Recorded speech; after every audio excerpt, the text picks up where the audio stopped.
Hi friends, welcome back to my channel. ఇవాళ video topic వచ్చేసరికి AP BiPC counselling సంబంధించి second phase ఒక web options ఎలా ఇస్తే ఒక బెస్ట్ కాలేజ్ వస్తుందని చెప్పి క్లియర్గా ఎక్స్ప్లెయిన్ చేయబోతున్నా. సో మేజర్గా 5 టిప్స్ అయితే ఇవ్వబోతున్నా. ఇవి కానీ మీరు కానీ పాటిస్తే మాత్రం మీరు అనుకున్న కాలేజ్లో సీట్ వచ్చేదానికి హై ఛాన్స్ అయితే ఉంటుంది. కాబట్టి ఎండ్ వరకు చూడడానికి ట్రై చేయండి. సో ఇన్ కేస్ ఈ వీడియో వర్తంటే కంపల్సరీగా లైక్ చేసి మన ఛానల్ అయితే సబ్స్క్రైబ్ చేసుకోండి. సో ఇంకా వీడియో అయితే స్టార్ట్ చేద్దాం. గైస్, ఇప్పుడు వచ్చేసరికి మీకు క్లియర్గా ఎక్స్ప్లెయిన్ చేస్తాను ఎలా ఇవ్వాలి వెబ్ ఆప్షన్స్ అని చెప్పి. సో క్లారిటీగా చెప్తాను కాబట్టి సో ఇన్వైట్ చూడడానికి అయితే ట్రై చేయండి. ఇక్కడ మీకు క్లారిటీగా గమనిస్తే ఫస్ట్ వచ్చేసరికి మీ దగ్గర 2024 ఒక కట్ ఆఫ్ ర్యాంక్స్ అయితే కంపల్సరీగా ఉండేటట్టు చూసుకోండి. సో ఇన్ కేస్ లేకపోతే Telegram channel link in description, అక్కడ నుంచి మీరైతే ఈజీగా డౌన్లోడ్ చేసుకొని సో మీరైతే వెరిఫై చేసుకోవచ్చు అనమాట. సో కాబట్టి 2024 ఒక కట్ ఆఫ్ ర్యాంక్స్ మ్యాండేటరీగా అయితే ఉండేటట్టు చూసుకోండి. అలాగే నెక్స్ట్ సెకండ్ వన్ లిస్ట్ అయితే ప్రిపేర్ చేయాలన్నమాట. అంటే లైక్ మీరు ఏదైతే కాలేజెస్ అనుకుంటారో సో ఆ కాలేజెస్ లిస్ట్ అయితే ప్రిపేర్ చేసుకునేదానికి అయితే ట్రై చేయండి.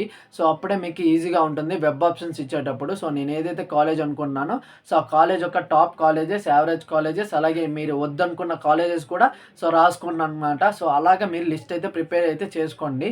అలాగే నెక్స్ట్ వచ్చేసరికి థర్డ్ వన్ వచ్చేసరికి సో మనకి ఇప్పుడు లిస్ట్ అయితే ప్రిపేర్ చేసుకున్నారు కదా, సో దాని తగ్గట్టు మీరు ఎలా వెరిఫై చేసుకోవాలి ర్యాంక్స్ అని చెప్పి సో క్లియర్గా చెప్తాను చూడండి. సో మీరు ఏదైతే డౌన్లోడ్ చేసుకుంటారు 2024 కట్ ఆఫ్ ర్యాంక్స్, సో దాని దగ్గర పెట్టుకొని ఇక్కడ క్లారిటీగా గమనిస్తే సో నేను ఆదిత్య కాలేజ్ అయితే పెట్టాలని అయితే అనుకుంటున్నాను నా ఒక వెబ్ ఆప్షన్లో.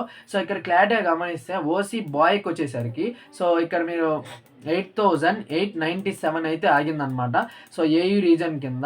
సో మీరు ఇక్కడ క్లారిటీగా గమనిస్తే ఇక్కడ మీరు ఎంత ర్యాంక్ ఉండాలంటే సో ఈ కాలేజ్ మీకు రావాలంటే ఎంత ర్యాంక్ ఉండాలంటే ఒక 9,000 అలా ఉంటే మాత్రం ఈజీగా అయితే వస్తుందన్నమాట. సో ఎందుకంటే ఒక 100 ర్యాంక్స్ టు 200 ర్యాంక్స్ మీకు వచ్చేదానికి అయితే ఛాన్స్ అయితే ఉంటుంది ఇన్ కేస్ వేరియేషన్ ఉంటే. సో అంతేగాని ఒక లైక్ వచ్చేసరికి ఇప్పుడు 8,000 ఉంది, మీ ర్యాంక్ ఒక 10,000 అలా ఉంటే మాత్రం కష్టమే. సో సెకండ్ ఫేజ్లో అంతా ఎక్కువ కాంపిటీషన్ ఉంటుంది కాబట్టి మీరు మంచిగా ఇస్తేనే అప్పుడే మీకు కాలేజ్ అనేది వస్తుందన్నమాట. సో ఒకవేళ మీ ర్యాంక్ కానీ దరిదాపుల్లో అంటే ఎడ్జ్తో ఉంటే ఒకవేళ మీకు ఒక 100 ర్యాంక్స్ టు 200 ర్యాంక్స్ డిఫరెన్స్ ఉంటే అప్పుడే ఈజీగా వస్తుంది. అంతేగాని ఎక్కువ ఉంటే మాత్రం రాదు. ఇదైతే క్లారిటీగా గుర్తుపెట్టుకోండి. సో ఈ దరిదాపుల్లో ఉండేటట్టయితే చూసుకోండి, అప్పుడే మీకు ఈజీగా వస్తుందన్నమాట.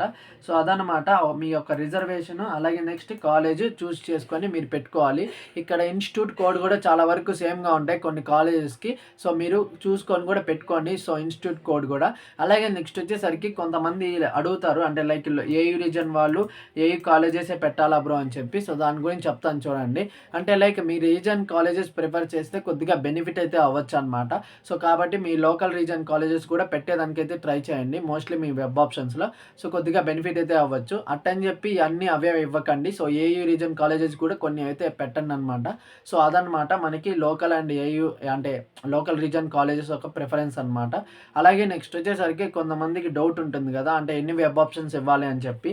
లైక్ 25 to 30 వెబ్ ఆప్షన్స్ అయితే ఇవ్వండి. సో మీకు బెనిఫిట్ అయితే అవ్వచ్చు అనమాట. సో ఓకేనా. సో 25 to 30 వెబ్ ఆప్షన్స్ అయితే ఇవ్వండి.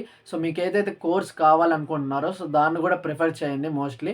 అలాగే నెక్స్ట్ వచ్చేసరికి ఇప్పుడు like top colleges, average colleges ఇచ్చిన తర్వాత సో మీరు ఏదైతే వద్దు అనుకుంటున్నారో సో వీటిని కూడా పెట్టండి అనమాట మీ యొక్క వెబ్ ఆప్షన్స్లో. అంటే లైక్ 2 or 3 కాలేజెస్ వద్దు అనుకుంటారు కదా, సో యావరేజ్ కాలేజ్ నాకు వద్దని చెప్పి. సో అంతే లైక్ వీటిని కూడా ప్రిఫర్ చేయండి. ఇన్ కేస్ బెనిఫిట్ అయితే అవ్వచ్చు అనమాట. మీకు లాస్ట్లో అయితే పెట్టండి. సో మీకు ఏమి రానప్పుడు ఒకవేళ ఛాన్స్ ఉంటే అవి అయితే వచ్చేస్తాయి అనమాట. సో కాబట్టి చెప్తున్నా సో మీరు వీటిని కూడా ప్రిఫర్ చేయండి. లాస్ట్లో అయితే పెట్టండి. ఫస్ట్ అయితే మీరు అనుకున్న కాలేజెస్ ఇవ్వండి. సో లాస్ట్లో మీరు వద్దనుకున్న కాలేజ్ 1 or 2 అయితే ఇవ్వండి అనమాట. సో ఇదన్నమాట మోస్ట్లీ. సో ఐ హోప్ ఈ వీడియో నచ్చింది అనుకున్నా. నచ్చితే మాత్రం లైక్ చేసి మీ ఫ్రెండ్స్కి అయితే షేర్ చేయండి. సో వాళ్ళకి కూడా యూస్ఫుల్ అయితే అవుతుంది. So I will see in the next one guys.